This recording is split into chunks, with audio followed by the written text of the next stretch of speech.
a gente vai imaginar o seguinte, vamos imaginar um espaço vetorial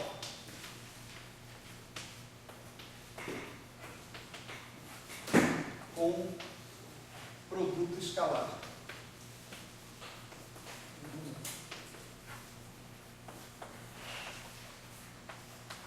Sobre os complexos, né? Um espaço vetorial sobre os complexos, né? Com produto escalar. Bom, produto escalar mais banal possível, né? Que a gente pode colocar num espaço vetorial, tridimensional, né? Espaço vetorial já começou aqui, problema, tridimensional, né? Produto escalar mais trivial possível é um produto assim, né? Se você quiser o V, ele vai ser definido como somatório em U. Tá, é claro que U e que V são vetores com entradas complexas, certo? Nesse espaço tridimensional. E isso daqui você pode escrever também, né, numa notação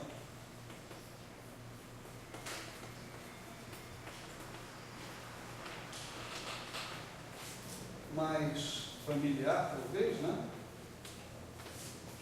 Dessa maneira, né? Eu escrevi esse somatório aqui, mas imediatamente após eu escrever, eu já vou apagar, tá certo? O somatório. Esse apagar significa que nós vamos usar uma convenção, que é a convenção usual, de que quando eu tenho índices repetidos, né, esses índices repetidos representam uma soma. Então, se eu tiver I repetido, J repetido, K repetido de um lado numa equação, né, significa que eu estou somando sobre isso, sobre J, sobre K, eu não preciso colocar o símbolo de somatório. Tá certo?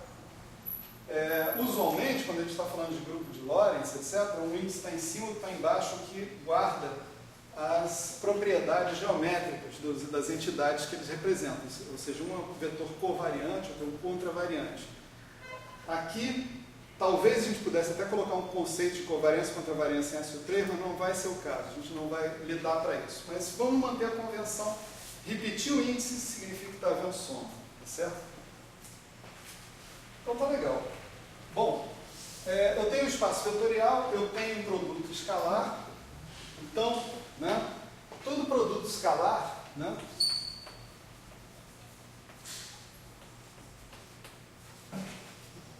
acaba desembocando numa métrica, né, dentro do espaço. Você pode definir uma forma de medir distâncias se você tem um produto escalar positivo definido, que é o caso desse produto que está aqui. Né? Todo mundo conhece esse produto, não vou entrar em grandes detalhes dele, né? Mas esse é um produto escalar positivo definido. Significa que o escalar U é sempre positivo ou nulo, sendo nulo apenas quando U é igual a zero. Né? Bom, se você tem um produto escalar positivo definido, instantaneamente no espaço você tem uma métrica. Né? A métrica, por exemplo, você pode colocar a distância entre U e V, né? Entre 1 e o 2, né? Como sendo raiz quadrada de 1 menos o 2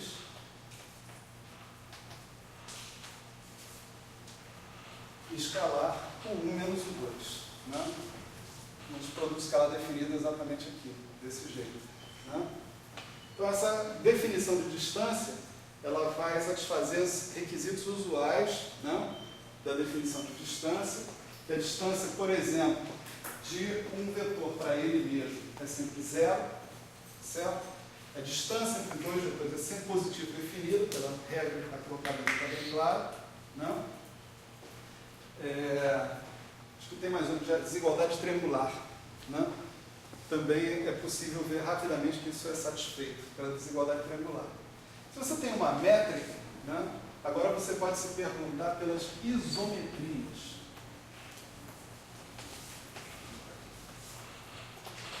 Isometrias são transformações, aqui nesse caso nós vamos nos restringir às transformações lineares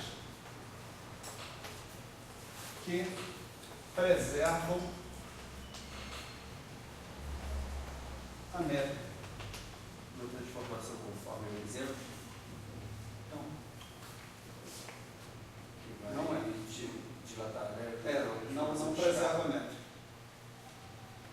exemplo, se você pegar o seu vetor e substituir por lambda vezes ele, né?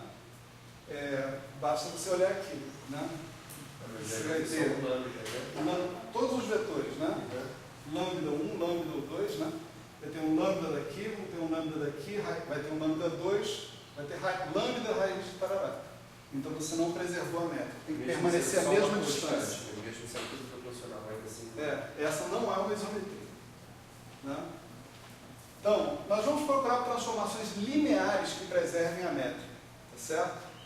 A transformação linear, na verdade, a transformação afim, né, mais genérica possível, a isometria mais geral possível, ela é uma composição de uma transformação linear com uma translação, né? A gente vai esquecer a parte das translações e vamos parar só na parte das transformações lineares, porque é essa que vai interessar para a gente desde a definição do SU3, certo? Então nós vamos considerar transformações desse tipo. O linha é igual, deixa eu só ver aqui, eu vou tirar o índice, né? Ou seja, nós vamos entender isso aqui como uma equação envolvendo vetores e matrizes, tá certo? Então, U é um vetor, é um 3 por 1, né? Vetor coluna 3 por 1, R é uma matriz 3 por 3. Tanto um quanto o outro com entradas complexas, tá certo? Então, a pergunta é a seguinte: que tipo de R, né? Que tipo de transformação linear como essa é capaz de operar sobre o produto escalar, tá certo? E manter esse produto escalar constante. Então, sobre o produto escalar, por quê? Eu estou fazendo esse R sobre todos os vetores, tá certo? Isso aqui vai aparecer como R1, R2, esse R pode fatorizar, e aqui vou ter também R1, R2 que também fatoriza em relação a eles. Então, eu discuti os caras que mantêm o produto, as transformações lineares que mantêm o produto escalar invariante, é a mesma coisa que eu discuti as isometrias, embora não seja a classe completa das isometrias, tá certo? Então, se eu perguntar por quais são as transformações lineares que mantêm o produto escalar invariante, né, eu vejo instantaneamente o seguinte: esse U escalar V, né, do ponto de vista de vetores, né, 3 por 1, 1 por 3, etc., ele é a mesma coisa que U estrela transposto V, né? Então, o que nós estamos procurando é o seguinte: se você tiver um par de vetores e transformar cada um deles da mesma forma, tá certo? O que você está procurando é pelas transformações R que deixam invariante o produto escalar. Certo? Bom, aí vamos lembrar, né, daquela definição que está colocada ali, né? O U escalar V, em termos de notação de vetor, né, ele é U estrela transposto vezes produto de matrizes, né, com V, né? Então, U estrela linha transposto V', né? Isso aqui vai ser R estrela, U estrela, tudo transposto, não é isso? Vezes RV, certo? Bom, se eu transpuser agora esses dois caras que estão aqui, o que eu vou obter vai ser U estrela transposto R estrela transposto RV, certo? R estrela transposto é o que a gente conhece como conjugado hermitiano, tá certo? Uma matriz, né? Então eu tenho que isso é U estrela transposto R d'H, R, V. E o que eu gostaria é que isso aqui se resumisse a U estrela transposto V. Tá certo? Quer dizer, eu gostaria disso porque eu quero que o produto escalar seja invariante, né, perante essa transformação. Ok, para que o produto escalar então seja invariante para U e V arbitrários, tá certo?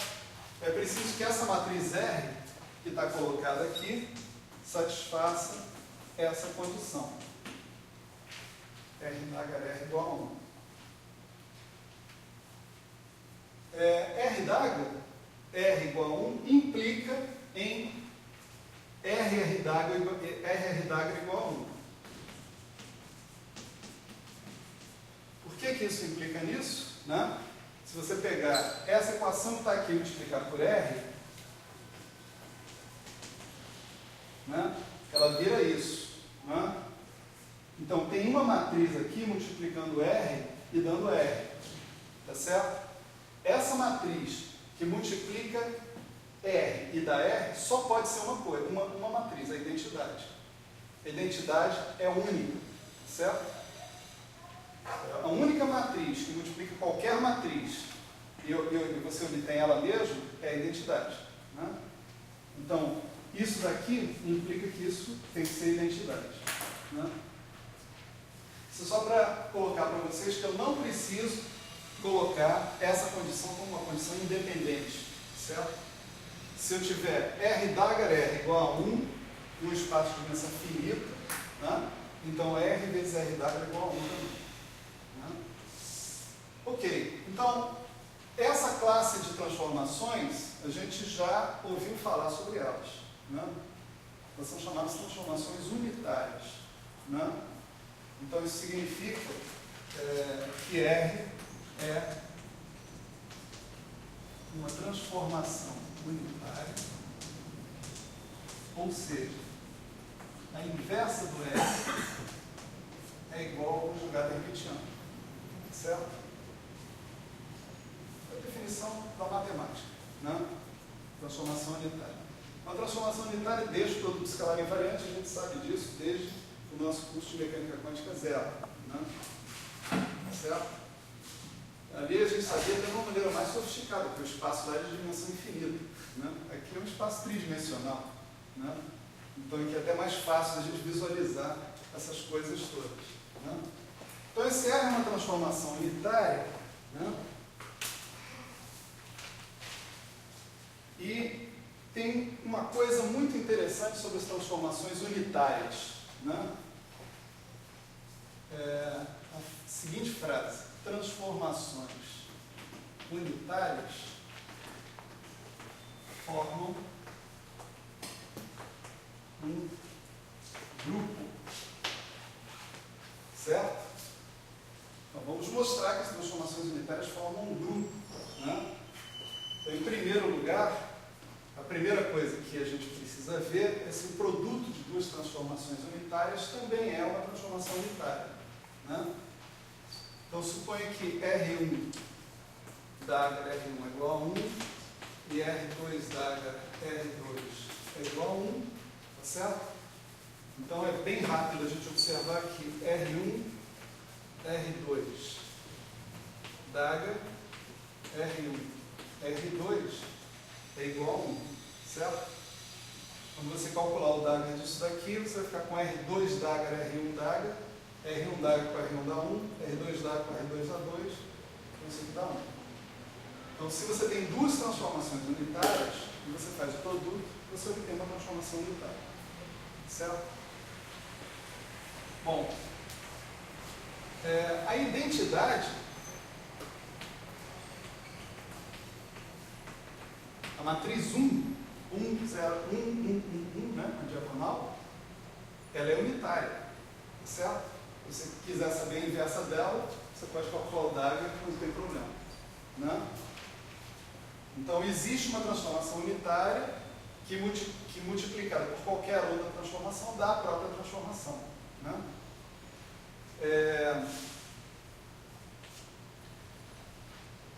para toda transformação unitária, eu tenho uma inversa. Né? Na verdade, na definição de uma transformação unitária, eu já defini a inversa, já defini a transformação unitária como sendo uma transformação que tem inversa.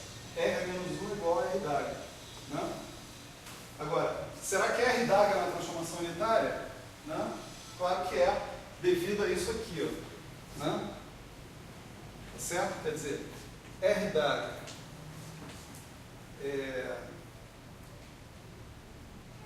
d'H vezes R d'H, né? É a mesma coisa que E vezes R d'H, e isso é igual a 1. Então, a inversa de uma transformação unitária também é uma transformação unitária. Certo? Portanto, para qualquer transformação unitária que exista, né, existe também uma inversa que também é unitária. Né? E, finalmente, devido à associatividade, né,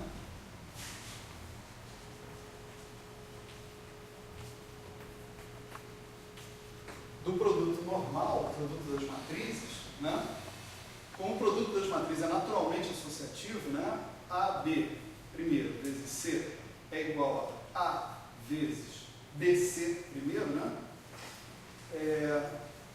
Isso fecha, né, o que a gente precisa para considerar o conjunto de todas as transformações unitárias 3×3, tá certo? Como sendo um grupo. Tá certo?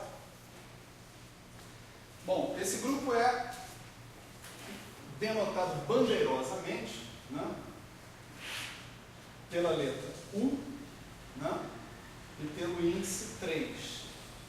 Né? U de unitário, 3 de tridimensional. Tá certo? Esse é o chamado grupo U3. Certo? Eu queria só chamar a atenção para vocês que, se vocês trocarem essa linha, esse pedacinho aqui do quadro, por o 1 estrela, o 2 estrela, o 3 estrela, o 4 estrela, né? V1, V2, V3, V4, tá certo? E não fizerem mais nada, você vai estar falando do 4, tá certo? Se você fizer o 1 estrela, o 2 estrela, o 3 estrela, o 4 estrela, o 5 estrela, e V1, V2, V3, V4, V5, vocês vão estar falando o 5, né? E assim por diante. Então, várias dessas coisas que eu estou falando não são válidas apenas para o 3, tá certo? São válidas para o 4, o 5, o 6, o 7, o N. Né? Quando você tiver o N, você está preservando, né, um produto escalar num espaço complexo, né, n-dimensional. Certo? Esse é o N.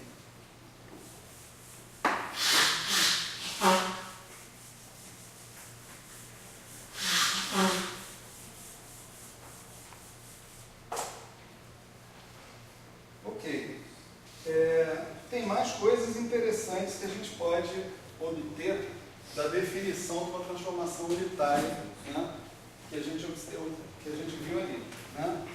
Se você pegar o determinante do R d'H R, né, isso pelas propriedades dos determinantes, isso aqui é o determinante do R d'H vezes o determinante do R. Né?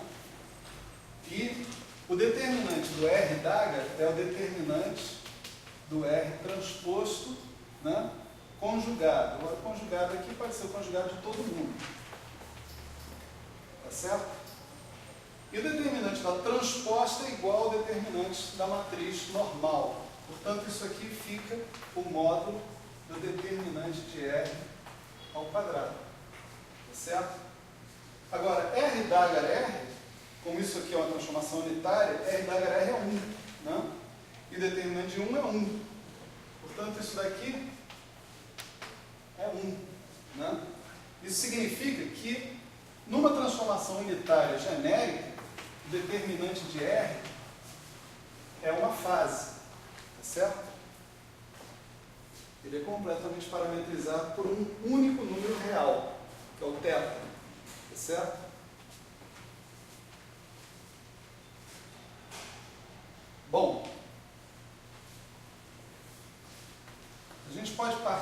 partir, né, para um caso particular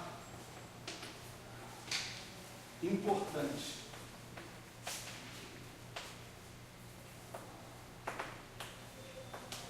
Θ igual a zero, tá certo?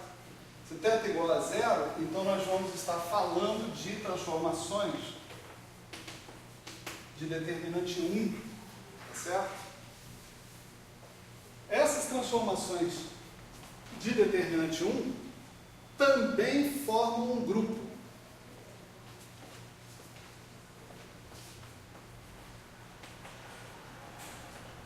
Tá certo? Vamos ver? Dá uma olhadinha aqui nos requisitos.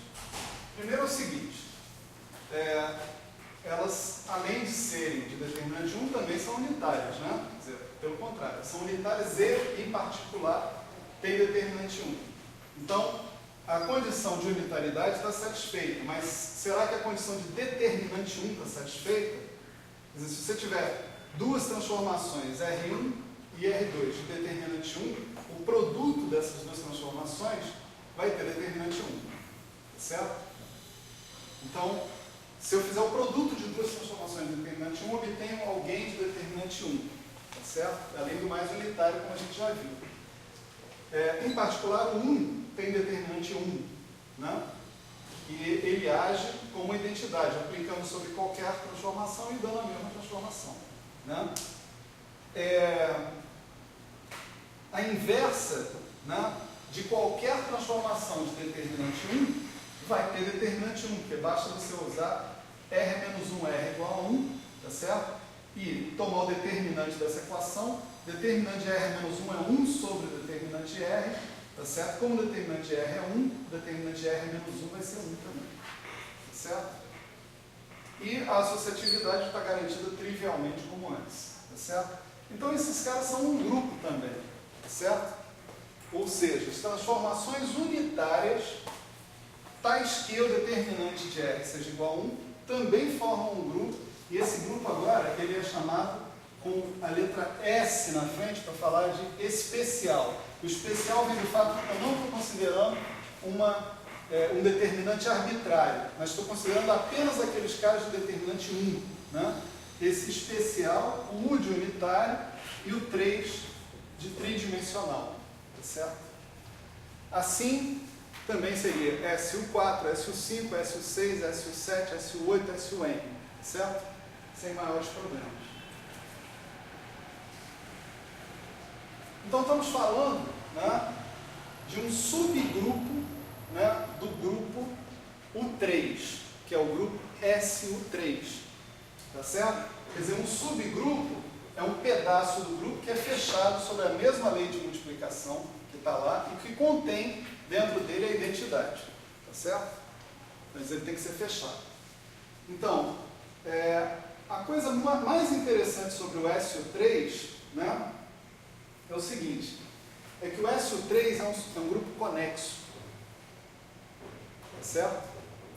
Ou seja, ele contém a identidade e toda e qualquer transformação de SU3 pode ser ligada por um caminho inteiramente contido dentro do próprio SU3, tá certo?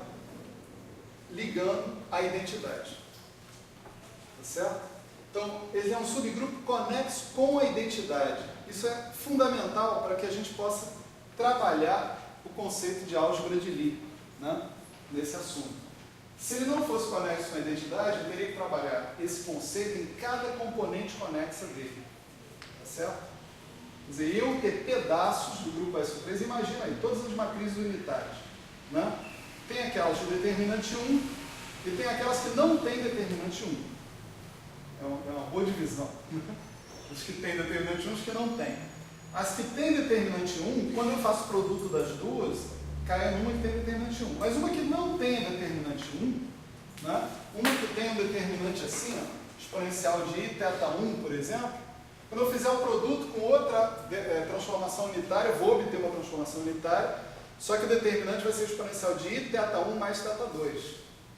Então, eu não me mantenho, né, com o mesmo determinante, se o determinante for um critério para classificar essas transformações, eu não me mantenho com o mesmo determinante sobre a lei de produto. Enquanto que no SU3 eu me mantenho. Tá certo?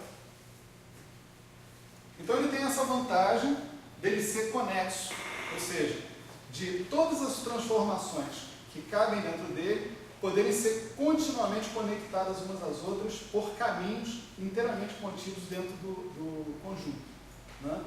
Ou do subconjunto. Coisa que você não pode falar das outras componentes do 3, tá certo? Professor, Diga. eu ouvi falar disso outras vezes, nunca fiz um curso sobre isso, mas assim, sempre ouvi falar desses tais caminhos, né?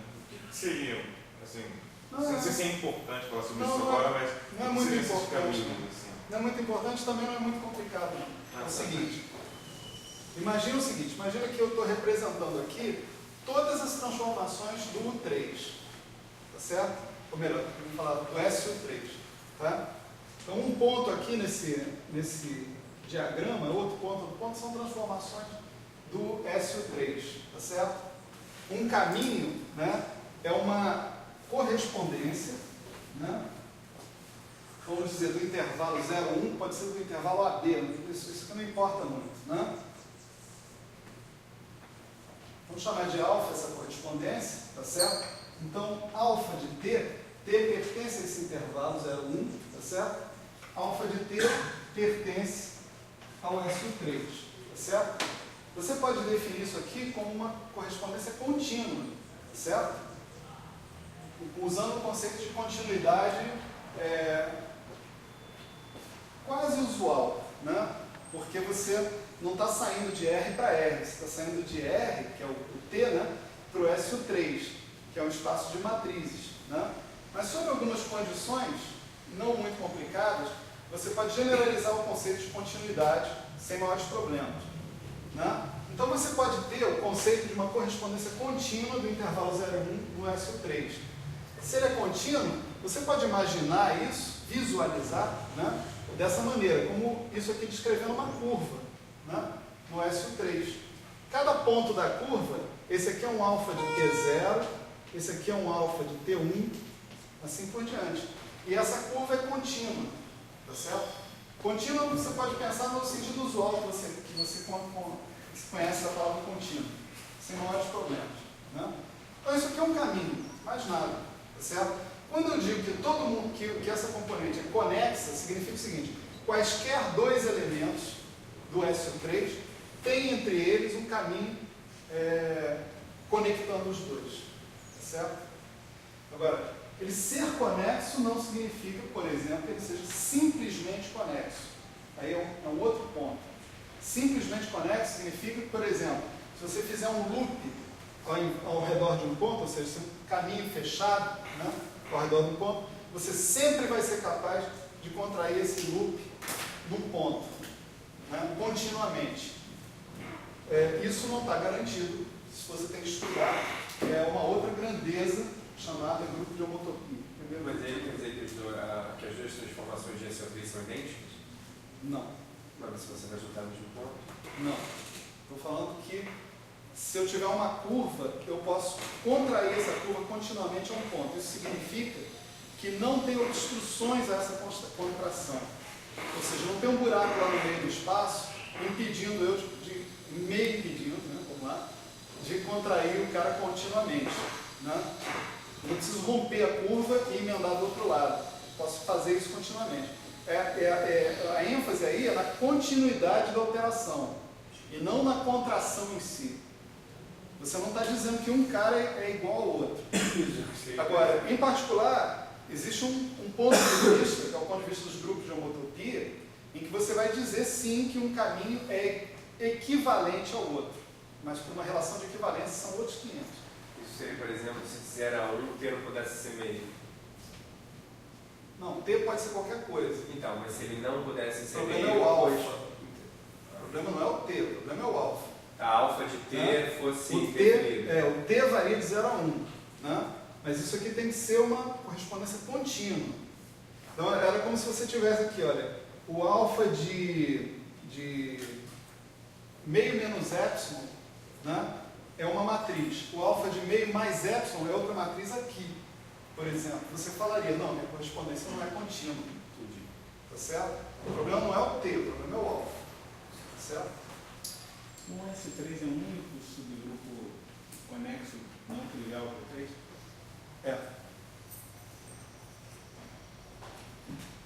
E nesse sentido, que ele acabou de dizer, o Antônio acabou de dizer, ele é bastante importante mesmo. Né? Repete aqui. Ele é o único subgrupo conexo não trivial por 3.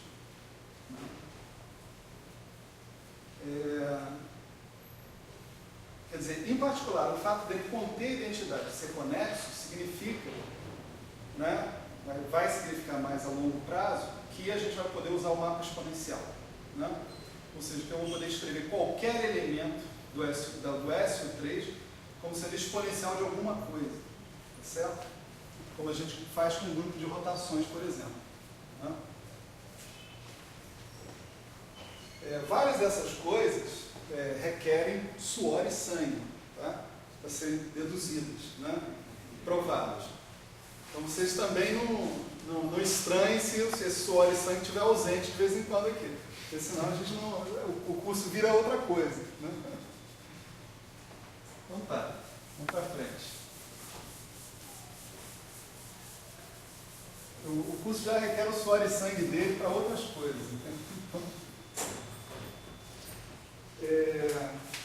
Legal. Bom, então nós chegamos, né, à definição do grupo SO3, certo? A por que você está definindo o grupo SO3, o que você quer com o grupo SO3, de onde é que você saiu com o grupo SO3, isso por enquanto é problema meu, certo? Vocês não sabem de nada, vocês são simplesmente pessoas passivas à minha disposição aqui, para escutar as bobagens que eu estou falando aqui, certo? Brincadeiras à parte, né? O grupo SO3 ele vai ser importante por causa da física, né? Mas vamos dizer o seguinte: se o Gell-Mann não conhecesse o grupo SO3 lá pelos idos de 1960 e poucos, né? 63, 62, 64, ele não conseguiria ter enxergado a conexão, né? Com os hadrons, com as partículas que interagem fortemente. Certo? É porque o Gell-Mann e o pessoal, Nishijima, etc., tinham um conhecimento profundo de teoria de representações, que eles conseguiram enxergar a conexão entre essa parte da matemática e a física. Então nós estamos fazendo, de certa forma, o mesmo caminho que o Gell-Mann. Né? Nós estamos aprendendo o SO3, coisa que o Gell-Mann já sabia muito antes, né? Mas agora a gente vai aprender o SO3 porque a gente sabe que o SO3 é importante lá na frente. Tá certo? Agora, nesse exato momento, não dá para você chegar e dizer assim, não, por que SO3? Isso aí é como se eu estivesse antecipando o curso, né? nesse ponto da coisa.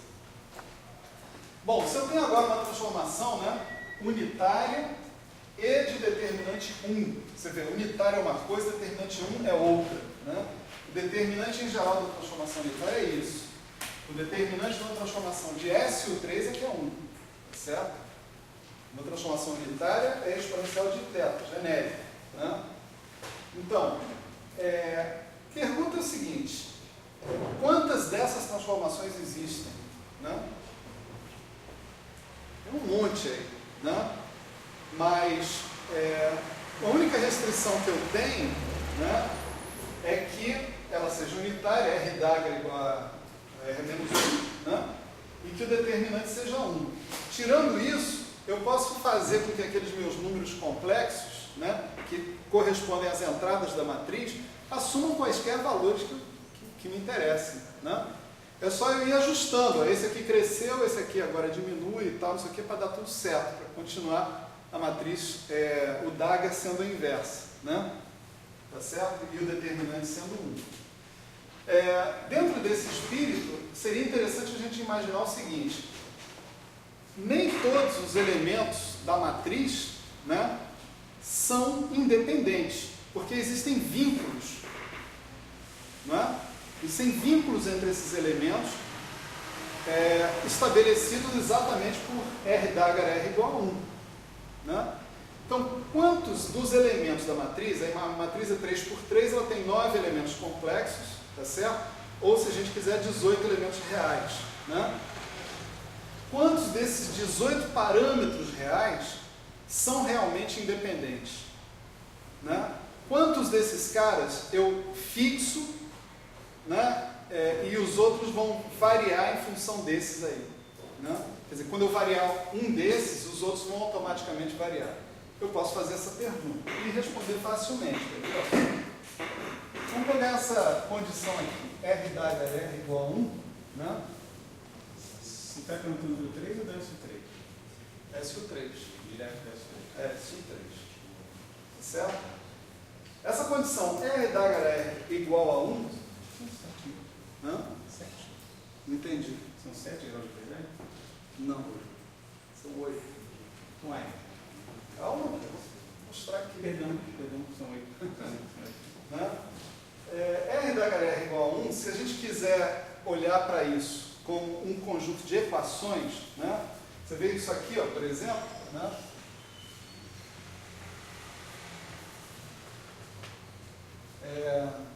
Né? Em termos de elementos de matriz, são uma série de equações. A pergunta é a seguinte: quantas realmente dessas equações são independentes e eu vou poder usar para reduzir o número de elementos da minha matriz, né? Então, essas equações se dividem em dois grupos aqui. Primeiro é esse aqui, ó, RJ estrela, R e K igual a 0 para J diferente de K. Veja que eu já estou usando minha notação de soma, tem soma sobre o I, né? Essa equação aqui é ó, R d'área, tá? Porque aqui ó, RIJ, RIK. O índice que contrai não é o segundo índice da matriz, é o primeiro. Então, estou, na verdade, falando da transposta da matriz. E eu tenho estrela para dar conta aqui do dado, né? E o outro conjunto de equações vai ser esse aqui, RJ estrela, RIJ igual a 1. Aqui eu estou colocando esse símbolo embaixo do J para dizer que eu não estou somando sobre J, tá certo? Se vocês quiserem, posso fazer diferente. RK J igual a K, tá certo? Talvez seja melhor assim, né? Então, um conjunto de equações é a diagonal daquela relação e o outro é a não diagonal das relações. Certo? Eu tenho uma matriz de equações. Pergunta: quantas dessas equações são independentes? Por que eu tenho que fazer essa pergunta? Se eu descobrir quantas dessas equações são independentes, basta eu subtrair o número de equações independentes do número de componentes da matriz e eu vou ter o número de componentes independentes da matriz. Tá certo? Se eu tenho que somar isso mais uma equação, é claro, né? É determinante de R igual a 1. Tá certo? Então vamos analisar esses três conjuntos de equações aí para ver quantas equações eu tenho de fato, né? Nessa primeira que está aqui, RJ estrela, RIK igual a 0, eu posso imaginar o seguinte, ó, né? Eu tenho aqui a minha matriz de relações, né? Então aqui, por exemplo, é o RI1 estrela, RI1, R1 não, R1, tá certo? RI2, I1 estrela, RI2, RI1 estrela, RI3 e assim por diante, certo? Aqui, por exemplo, eu vou ter o RI3 estrela, RI1, né? Isso tudo vai dar 1, 1, 1, né? 0, 0, 0, 0, 0, 0, né? Assim por diante, né? Então, uma equação, por exemplo, é essa daqui, ó, né? RI1 igual a 1. Depois eu tenho RI2, R estrela I2, RI2 igual a 1. R estrela I3, RI3 igual a 1. Né? Então aqui eu tenho três equações, e essas três equações são reais. Tá certo? Porque, ó, R estrela I1, RI1, né? Isso daqui é exatamente o módulo de RI1 ao quadrado, né? Isso é um número real. Isso aí não tem duas componentes. Não sei o que mais I vezes não sei o que. Tá certo? Isso é uma equação real. Então, se eu contar aqui a diagonal, tá certo? Eu vejo que eu tenho 3 equações apenas, reais. Certo?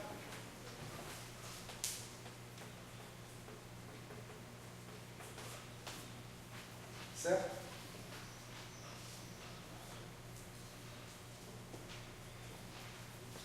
Beleza. Olha só. Agora, se eu contar isso aqui, né? Essa e essa que está aqui embaixo, eu tenho mais 3 equações complexas. Tá certo? Porque isso aqui, em geral, é um número complexo. Certo? Agora, se eu calcular o conjugado desse número complexo, eu caio exatamente nesse. Por exemplo, se eu calcular o conjugado desse, eu caio nesse. Tá certo? Então, essa equação que está aqui não está me dando nenhuma informação diferente dessa que está aqui. Quando eu falo que isso aqui é zero, automaticamente o conjugado disso aí é zero também. Tá certo? Então aqui eu tenho 3 equações, aqui são 3 equações reais, e aqui eu tenho 3 equações complexas. Deveriam ser 6, né? 1, 2, 3, 4, 5, 6. Só que essas 3 aqui não passam dos conjugados complexos dessas 3 que estão aqui. Então elas não são equações novas. Certo? E essa equação aqui, ó, determinante de R igual a 1, tá certo? Essa equação fixa um parâmetro real. Tá certo? Porque lembra que o determinante de R é exponencial de θ. Tá certo? Então você está falando θ igual a zero. Esse θ é função dos parâmetros livres que você tem lá. Então você tem, o θ é um número real, ela é uma equação real, θ igual a zero. Tá certo? Então você tem uma equação real. Sebastião, Oi. na parte da fora diagonal, são 3 equações porque quando você conjuga na parte de baixo do triângulo de baixo. Isso, exatamente. Por exemplo, essa daqui, ó, que eu deixei explícita. RI1 estrela, RI3. Se eu conjugar, eu venho para essa. Tá certo?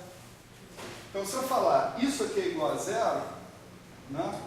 Falar isso aqui é igual a zero, é a mesma coisa que eu estou falando que isso aqui é igual a zero. Não tem novidade. Certo?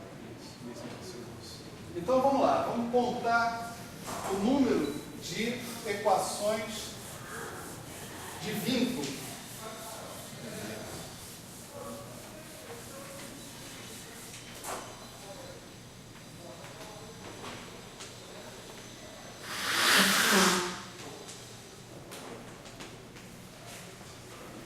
Então, quantas equações de vínculo eu tenho?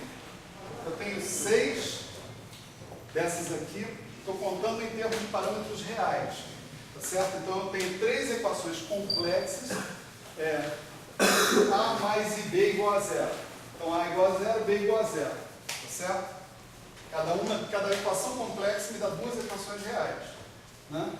Então, são 6 equações reais, mais 3, né, equações reais correspondentes à diagonal, mais uma equação real correspondente à condição que o determinante seja zero.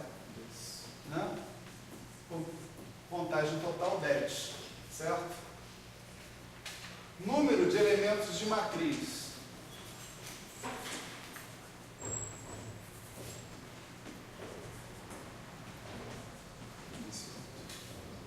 Simplesmente 2 vezes 9, né? Eu tenho uma matriz 3 por 3, 9 elementos, né? E como cada um deles é complexo, 18, né? Então, número de elementos independentes vai ser 18 menos 10, dá 8, certo?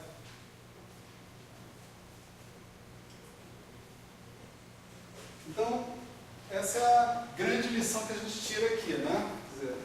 Quer dizer, o número de parâmetros independentes, né, que eu necessito para descrever uma transformação genérica do SO3 é 8. Né? Só a título de comparação, né, por exemplo, se fosse uma rotação, né, o que vocês acham? Lá nas rotações, a condição no R Dagger é R igual a 1. Por quê? Porque é uma matriz de rotação, é uma matriz com entradas reais. Né? Então a condição lá é um pouquinho diferente. A condição lá é R transposto R igual a 1. Tá certo? Então, a diferença lá nas rotações vai ser a seguinte. Né? Primeiro que a sua matriz ela não vai ter 18 elementos reais. Ela vai ter só 9 elementos reais. Né? Depois, essa equação que está aqui, ela não vai resultar em 6 equações reais, ela vai resultar em 3 equações reais. Certo? Resulta 3 equações reais e aqui você obtém mais 3 equações reais. Tá certo? Tá dando merda. Tá. Mas eu não parei só, né? Não, rotação 3, né? Rotação são 3, né? Ah, Aqui dá 3 no final. Vamos ver onde é que está dando merda. Então, são 9 elementos na matriz.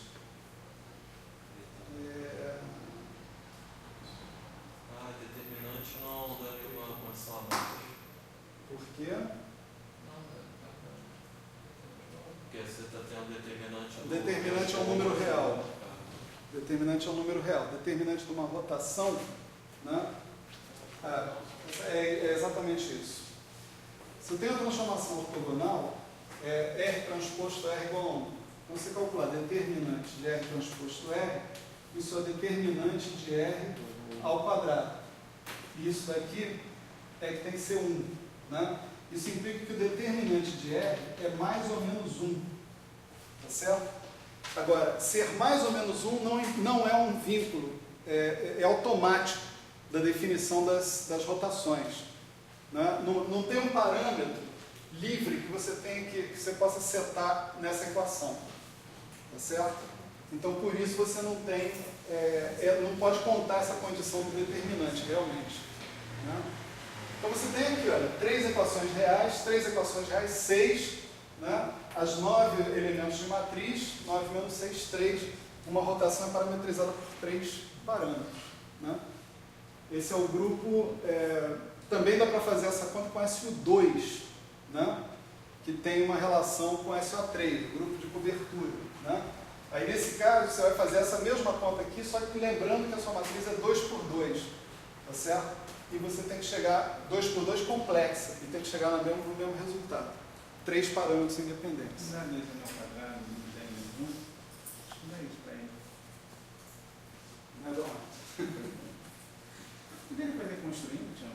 Em vez de varrendo?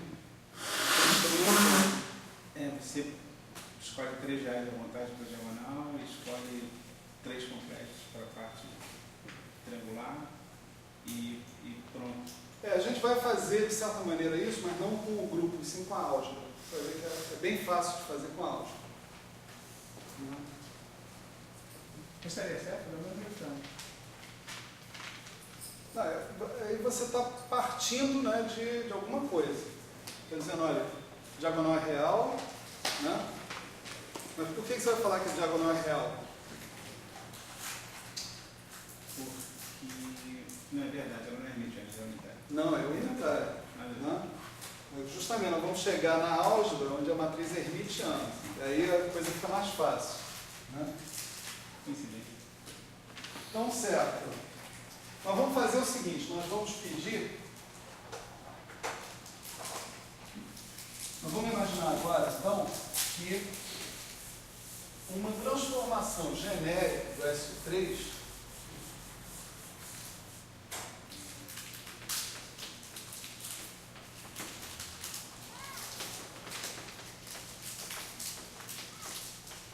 seja uma matriz R, tá certo? Que seja parametrizada, né?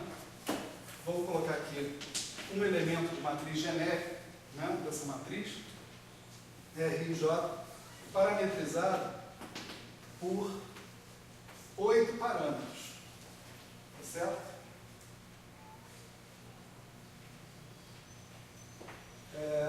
A nossa notação vai ser usar essas letras assim de início de alfabeto para indicar esses índices de parâmetros, tá certo?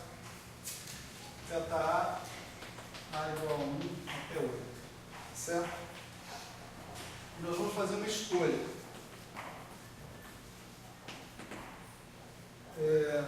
Eu vou arrumar a minha matriz, né? Quer dizer, eu vou escolher os parâmetros livres dentro da minha matriz de um jeito adequado, de modo que, né, quando θ, todos eles forem zero, o R e J seja o delta e J, seja a identidade, certo? Quer dizer, a identidade vai corresponder a todos os parâmetros sendo zero, certo? E eu vou também arrumar a minha matriz de modo seguinte: se o θ corresponde à transformação à matriz R, né, isso implica que menos θA vai corresponder à matriz R-1, certo?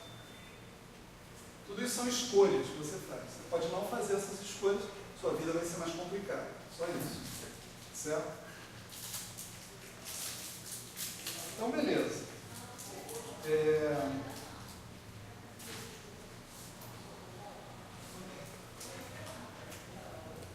Bom, então agora nós estamos prontos para avançar em direção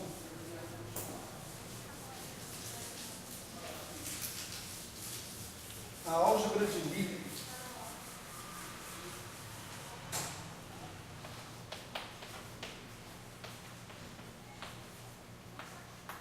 Você põe que é contínua também? Hã? Está imposto que são funções contínuas? Não entendi. São funções contínuas? Que funções? R de θ. São funções contínuas. Claro. Mais do que contínuas. Boa observação. Nós vamos pedir que esses caras aqui sejam funções suaves. Né? São suaves, ou seja, são diferenciáveis. Isso está ligado à conexão corpo Lie? Não, É assim, né? não está ligado não. São diferenciáveis de classe C infinito. Tá certo? Mais do que contínuo. Por que a gente exigiu isso?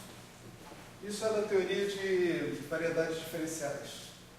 Que o SO3 pode ser visto como uma variedade diferenciável se você tiver esse requisito aí. Na verdade, o exemplo do SO3, ele cumpre esse requisito. As transformações do SO3 cumprem esse requisito. E, portanto, podem ser uma variedade diferenciável.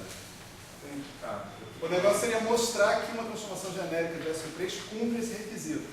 Né? Quer dizer, você botar uma parametrização e mostrar que dentro dessa parametrização isso funciona. Mas isso foge do escopo desse curso. Vamos supor que o Pedro Para ser tivesse S3 tem que ter essa característica. Para ser representação do S3 tem que ter essa característica. Não. Isso aí, uma transformação do SO3 tem essa característica. Aliás, de um grupo de Lie genérico, do SUN. Né? Vai ter essa característica. Quer dizer, ela só consegue ser uma representação do É, grupo de Lie.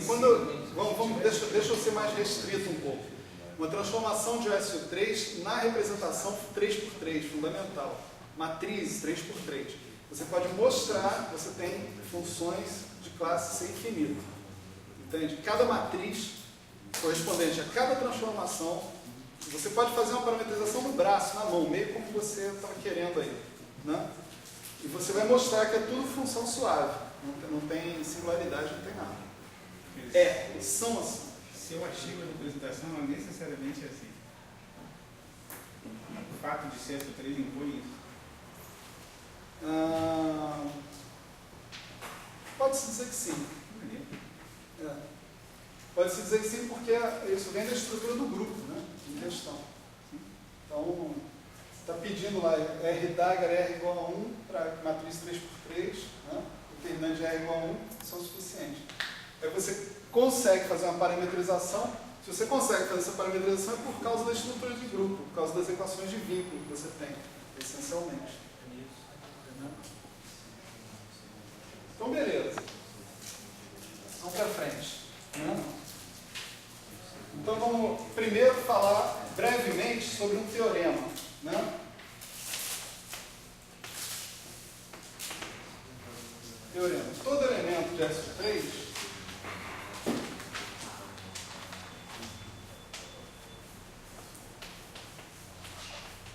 pode ser escrito como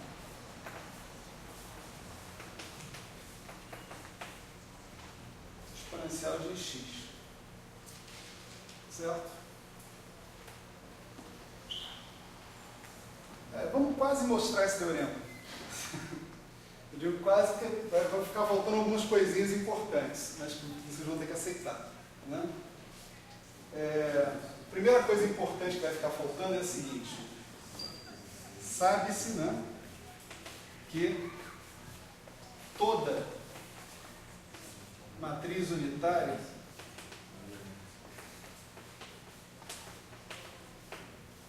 é diagonalizada. Tá? Isso aí sabe-se. Não vou mostrar isso, tá certo? Não vou mostrar isso. Mas um bom livro de álgebra linear, né, não necessariamente trivial, né, vai conter a prova dessa afirmação. Né? Eu só queria advertir vocês que eu sabia disso, né, mas mesmo assim eu fui buscar na biblioteca, né, livros que mostrassem isso, para depois que terminasse isso aqui, né, poder dizer. O único livro que eu encontrei já estava na minha própria biblioteca, aqui que era o livro do Lang. Né? Não é qualquer um que fala, que mostra isso. Né? Qualquer matriz unitária é diagonalizada. Né? Mas enfim, se a gente aceita isso, olha só como se segue facilmente o tal do teorema. Aí é fácil mesmo. Né? Então, se você tem uma matriz unitária, né, e ela é diagonalizável, então imagina a base de autoestados dessa matriz, né? Certo? Aqui, estou usando uma linguagem, né, de operadores lineares, de operadores de mecânica quântica, Bray-Cat, né? Mas você pode pensar aqui, ó, R é uma matriz 3x3, esse lambda aí, né, é um vetor 3x1. Tá certo? Esse lambda aí é um número e esse cara aqui é o mesmo vetor 3x1. Tá certo? Você pode usar a notação da mecânica quântica sem maiores problemas nesse caso aí. Né? Se você pegar essa equação e calcular o braço associado com ela, né? Isso aqui vai dar lambda i estrela, lambda i. Aqui você vai ter o vetor linha conjugado complexo. Certo? Aqui é a matriz R dagger, aqui é o conjugado complexo do número, vetor linha, conjugado complexo também. Então isso aqui é simplesmente a transposta conjugada complexa dessa equação daqui de cima. Né? Agora, se você sanduichar os caras, né, ou seja, tomar o produto escalar desses dois vetores que estão aqui, você vai ter lambda i, R dagger é lambda i, isso é lambda i estrela, lambda i. Né? Você naturalmente tomou cuidado de normalizar seus vetores, né? De modo que isso aqui dá módulo de lambda i ao quadrado, né? E como R dagger R é 1, sua matriz é unitária, né? Isso aqui implica que isso tem que ser 1. Certo? Dessa maneira, os seus lambda i's, eles são exponencial de i θ i. Isso é uma prova, né, trivial daquele aquele negocinho que está lá no COI, né, de que todo operador unitário tem como autovalores fases. Né? Os autovalores do operador unitário são fases. É um complementozinho do COI capítulo 2 que mostra isso. Né? Então tá, então vamos fazer o seguinte, vamos definir um operador agora, x,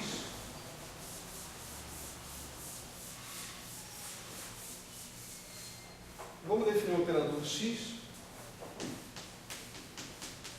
da seguinte maneira: a ação desse x sobre a base, tá certo? Olha só, o nosso R, né, a nossa transformação unitária foi diagonalizada. Então, esse conjunto de vetores aqui, lambda i, são uma base. Pode até ter degenerescência, não tem problema. Mas eles são uma base. Tá certo? Então, se eu definir um operador dizendo como é que esse operador atua sobre essa base, eu defini o operador completamente. Tá certo? Então, eu vou definir esse operador dizendo como é que ele atua sobre essa base, lambda i que está aqui. Então, sobre essa base, eu vou dizer que ele associa θi, lambda i. Certo? Isso é uma definição. Ok? É igual a θi. Isso, exatamente igual aqui. Esse θi é igual a esse aqui. Não é por acaso. Né? Então, se eu faço essa definição, então exponencial de ix atuando em lambda i, ele me dá exponencial de i θi lambda i, né? Que é a mesma coisa que o R lambda i. Portanto, R atuando numa base é igual a esse cara atuando numa base, R igual a exponencial de x. Acabou, morreu. Certo?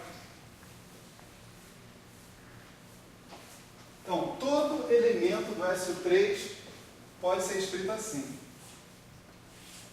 Desse jeito. Né? Ou seja, tem um mapa exponencial nessa história, nessa jogada. Né? E um mapa exponencial. Deixa eu só voltar aqui, porque teve um problema de continuidade aqui.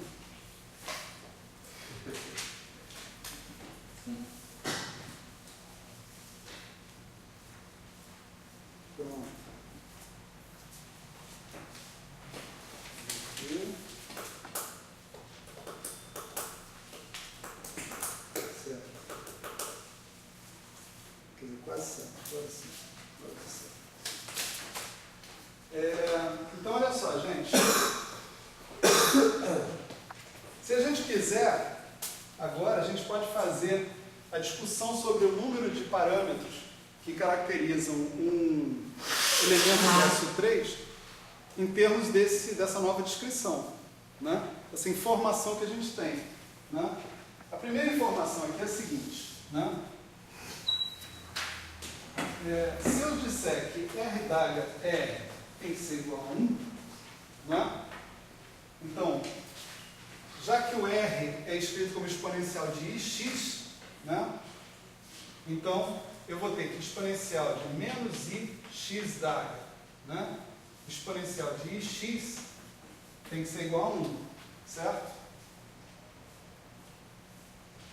Bom, aqui não tem problema nenhum eu juntar os dois caras, né? Então eu vou ter que exponencial de menos i x d'H menos x é igual a 1. Isso implica que x d'H tem que ser igual a x. Então esse tal de x que eu defini ali tem que ser um operador hermitiano. Tá certo? Sebastião, a regra figura que você não podia perguntar, porque você não sabia ainda se eles comutavam. Como é que vai perguntar x Eu com x? não sei, Eu sei. Você tem razão. Você tem razão. É aquela tal fórmula que é BCH, Baker Campbell Hauser. Isso mesmo. Então, Podia, não podia ter resultado? Parece que não, né? Talvez pudesse, porque como você expande sendo uma série do computador e o primeiro termo é 1, a única chance do resto zerar é se eles comutarem. Você tem razão, a demonstração está errada. A demonstração certa é essa que você está fazendo. Então vamos lá. Né? Olha só. Desculpa, como é que é teu nome? Pedro. Pedro deu a luz aqui pra Eu gente. acho que a gente devia ganhar pontos para a prova, hein? Isso não tem nada a ver. Então, olha só. O R d'H, né, é exponencial de menos ix. E o R é exponencial de ix. Tá certo? Então, isso aqui, por definição disso, é 1 menos ix mais menos ix ao quadrado sobre 2 fatorial menos etc. Né? E esse outro aqui vai ser 1 mais ix ao quadrado sobre 2 fatorial mais etc. Isso tudo tem que dar 1.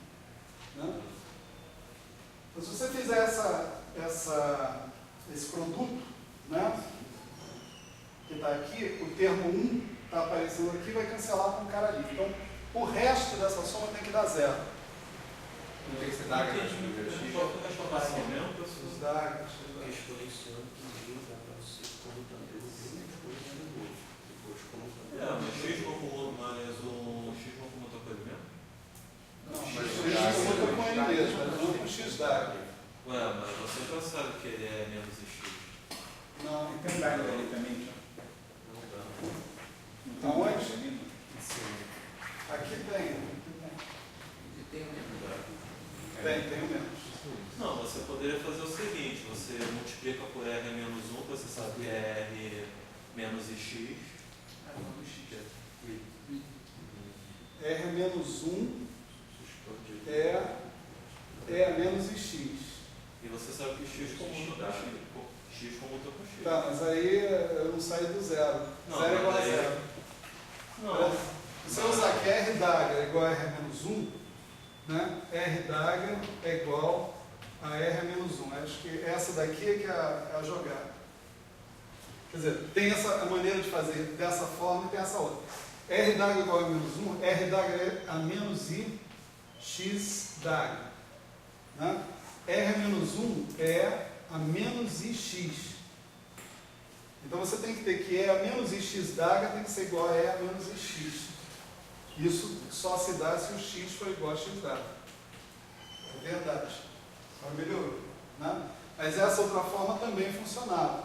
Você pegasse e fizesse o produto dessas exponenciais, o primeiro termo é 1, cancela aqui, todo o resto tinha que dar 0. Né? Para que você cancelasse ordem por ordem, por exemplo, se você colocasse um parâmetro aqui, pura e simplesmente, um lambdazinho, né? Você ia ter uma série de potências, você não poderia cancelar entre ordens diferentes. Então você tem que cancelar cada ordem. O primeiro termo que você ia cancelar ia implicar em x igual a x d'H também. E tem mais uma demonstração, né, de que o x é um operador hermitiano. Aqui você observa que os autovalores do R são esses lambda-i, que os lambda-i são fases, tá certo? Exponencial de i e θi. Né? Para que isso aqui seja uma fase, o θi tem que ser real. Tá certo? Se o θi é real, então o x é um operador hermitiano. Tá certo? Porque na diagonal dele só tem autovalores reais. Essa equação implica que o x é hermitiano. Não precisava nem ir mais longe do que isso. Tá?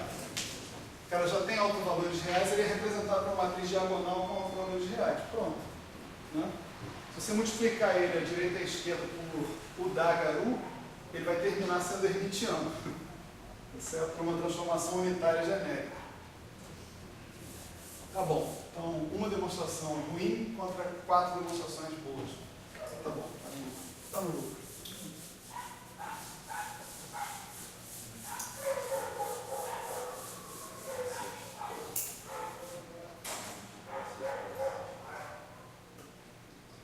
Então, já que o x é hermitiano, né, a gente poderia, como eu disse, discutir, né, o número de parâmetros arbitrários necessários para especificar a transformação da S em 3 em termos dessa representação do x, né? A pergunta é, já que o R é exponencial de x, né? Especificar o x é a mesma coisa que especificar o R, tá certo? Essa operação aqui é cega, né? Para qualquer coisa paramétrica, né? E quantos parâmetros especificam uma matriz hermitiana? 3 por 3. R é uma matriz 3 por 3. X, então, tem que ser uma matriz hermitiana 3 por 3. Né? Então, se o X é uma matriz hermitiana, né, 3 por 3, ela vai ter o seguinte. Ela vai ter, né, a diagonal real, tá certo? E ela vai ter 3 elementos acima da diagonal, né, que são independentes dos outros elementos. Esses outros que estão aqui são complexos conjugados desses que estão aqui. Então você tem os 3 elementos da diagonal real, mais os 3 elementos acima da diagonal, que são números complexos. Então você tem 2 vezes 3, né? Parâmetros reais também, tá certo? E isso aqui vai nos dar 9, né? 9 elementos. Mas tem mais uma coisinha. Se eu estou pedindo que o determinante do R seja 1, tá certo? Ou seja, que o R seja de S ou 3, tá certo? O determinante do R ser 1 significa que o determinante da exponencial de x tem que ser 1. E determinante você pode escrever como exponencial do traço do log, né?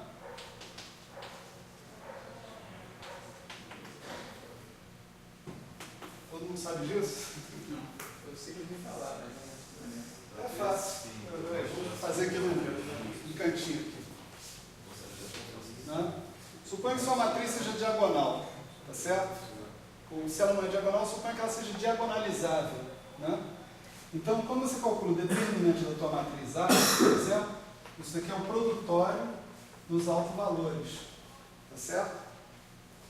Isso aqui você pode escrever como exponencial do logaritmo, isso aqui é 1, né? Dessa coisa, produtório dos autovalores, né?